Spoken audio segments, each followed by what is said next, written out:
Sahabat pembelajar berjumpa kembali bersama Imade Sidiasa belajar jadi guru dalam celotehan.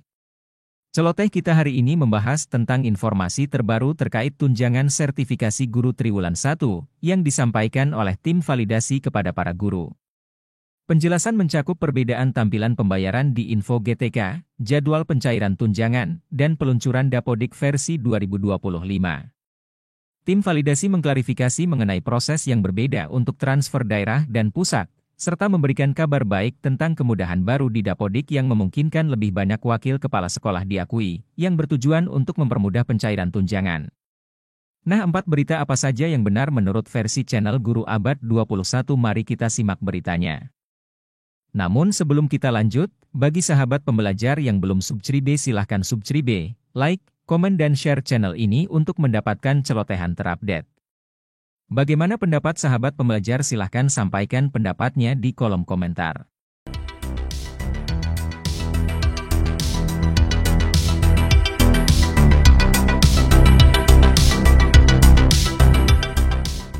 Kami sudah rekap 3 informasi terbaru dari tim validasi yang relevansinya terkait tunjangan sertifikasi guru Triwulan 1 Bapak Ibu ya. Yang pertama, ya penjelasan dari tim validasi tentang mengapa masih tampil transfer daerah di Info GTK. Teman-teman guru kalau cek Info GTK itu ada 2 tampilan yang berbeda di kalangan guru saat ini ya. Ada yang di SKTPG-nya itu tampil transfer daerah. Ada juga yang SKTPG-nya tampil format bayarnya transfer pusat. Bapak Ibu coba lihat, perhatikan di format bayar ya. Ini ada perbedaan nih. Ada sebagian yang transfer daerah, ada sebagian yang transfer pusat Bapak Ibu. Nah, penjelasan dari tim validasi seperti ini ya. Dari media sosialnya. Jangan lupa subscribe, like, komen, dan share. Nah, penjelasan dari tim validasi seperti ini Bapak Ibu. Karena banyak juga yang menanyakan di kolom komentar ya. Ini dari media sosial salah satu tim validasi. Gue kepo ya Bapak Ibu, mungkin sudah mengikuti saluran ini. Bertanya dari rekan-rekan guru. Maaf Pak, mau tanya Pak Nasar. Untuk SKTP 2025 sudah terbit, namun pencairannya tertulis transfer melalui daerah, bukan transfer pusat. Apa yang harus diperbaiki? Penjelasan dari tim validasi seperti ini, tidak ada. Jadi tidak ada yang perlu diperbaiki. Saat Info GTK rilis, kepastian pembayaran di pusat belum ditetapkan. Jadi kalau kita simak penjelasan dari Pak Nazarudin selaku salah satu tim validasi Info GTK di medianya Gue Kepo, itu menyatakan bahwa saat Info GTK rilis, belum ada ketetapan resmi melalui peraturan Menteri Pendidikan bahwa pencairan transfer langsung Bapak Ibu. Sehingga yang tampil masih transfer daerah. Jadi Bapak Ibu tidak perlu khawatir terkait hal itu tidak akan mempengaruhi. Seperti itu Bapak Ibu ya. Kemudian yang kedua, informasi dari tim validasi juga terkait pencairan TW1 tahap 4. Karena ini kan banyak yang ditunggu-tunggu nih teman-teman guru yang SKTP-nya sejak 25 Maret sampai sekarang masih menunggu. Itu informasinya Bapak Ibu, pencairan tahap 4 itu dimulai lagi tanggal 14 April besok. Ya, informasi dari tim validasi, redaksi kalimatnya di video yang beredar itu yang dari tim validasi juga menyatakan mulai minggu depan. Kalau minggu depan itu konteksnya berarti mulai tanggal 14 April hari Senin Bapak Ibu. Jadi kita tunggu mulai besok. Semoga realisasi TW1 untuk 60% guru ini sudah dilanjutkan kembali. Yang berikutnya, informasi dari tim validasi juga bahwa sudah rilis Dapodik versi baru ya, Dapodik 2025C. Di mana dalam Dapodik versi baru ini ada kemudahan yang diberikan untuk guru dalam pemenuhan 24 jam melalui jalur Wakasek. Kalau selama ini sekolah-sekolah umumnya yang di bawah 9 rombel itu 1 Wakasek saja yang diakui Bapak Ibu, kan Wakasek kurikulum biasanya. Nah, yang terbaru bahkan sekolah dengan 3 rombel ya, 3 rombel itu bisa diakui 3 Wakaseknya Bapak Ibu. 3 Wakaseknya di SMP, kalau di SMA SMK itu 4 Wakasek. Berikut ini penjelasan rincinya Bapak Ibu. Baru-baru ini, kemarin Bapak Ibu, pertanggal 11 April ya, sekarang kan tanggal 12. Kemarin, Kementerian Pendidikan itu merilis Dapodik versi 2025C. Ini versi terbaru Bapak Ibu, sebelumnya 2025B. Nah, apa yang terbaru dari Dapodik ini? Ya, di sini disebutkan bahwa, nah di sini Bapak Ibu, di bagian perbaikan ya, kita bisa lihat sama-sama, kami zoom ya.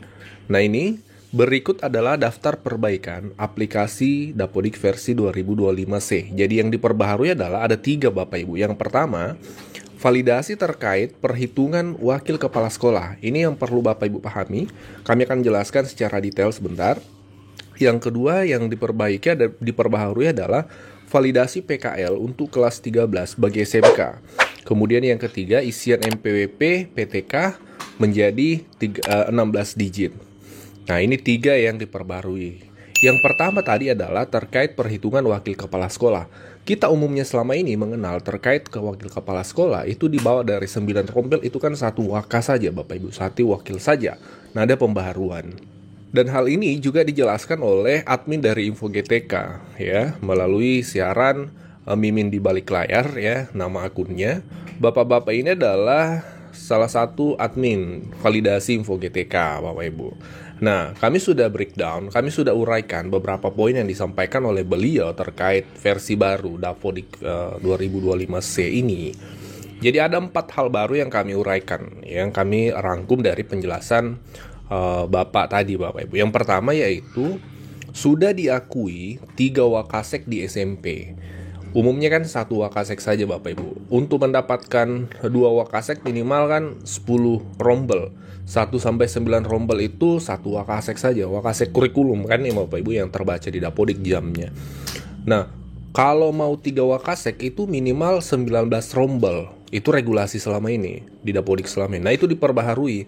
Sekarang Bapak Ibu bahkan 3 rombel saja itu sudah bisa 3 wakasek di SMP. Ini kan menarik Bapak Ibu.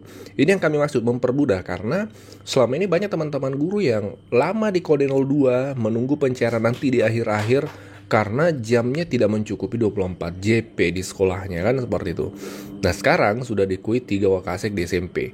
Yang kedua adalah untuk SMA SMK itu sudah diakui bisa 4 wakasek. Nah, SMA 4 Bapak Ibu. Meskipun 3 rombel minimal itu sudah bisa 3 wakasek. Jadi kelas 1 rombel, kelas 2 1 rombel, kelas 3 1 rombel ya. Sekolah-sekolah kecil itu bisa 4 wakasek untuk SMA, SMK Bapak Ibu. Sebelumnya kalau di bawah 9 rombel juga itu kan 1 wakasek ya. Nah, ini sudah dirubah di Dapodik baru, itu sudah terbaca patch-nya. Lupa like, comment, subscribe, dan share. Jadi bisa 4 wakasek di SMA. Bahkan sekolah dengan 3 rombel pun, ini yang kami sampaikan tadi, sekolah dengan 3 rombel pun diakui 3 wakasek di SMP, 4 wakasek di SMA Bapak Ibu. Dan yang paling penting juga terkait wakasek ya di Dapodik ini, bagi Bapak Ibu yang ingin mendapatkan tambahan 12 jam ya dari wakasek, itu TMT-nya harus 2024 atau 2025 yang diinput TMT-nya, kemudian nomor SK-nya tetap harus diisi. Ya, jadi nomor SK tetap harus diisi. Kemarin banyak teman-teman guru yang tiba-tiba kaget, kok tidak valid, tidak terbaca jam wakaseknya. Ternyata TMT-nya itu tidak diperbaharui, jadi masih yang lama, dibawa dari 2024. Nah, ini harus diperbaharui, TMT minimal 24 atau 25. Nah, kemudian nomor SK-nya juga tetap harus diisi. Jadi ini kabar gembira tentunya, karena banyak teman-teman guru yang selama ini sulit pencairan. Nah, ini dipermudah untuk menuju pencairan karena jam wakasek sudah diperbanyak di sekolah. Jadi bisa wakasek kurikulum kan oke, selama ini diakui. Mungkin ya ke wakasek kesiswaan, wakasek sarpras, ya humas, itu bisa Bapak Ibu. Referensi pembahasan kita tadi Bapak Ibu berdasarkan penjelasan dari info dari admin tim validasi ya, yang kita lihat sama-sama.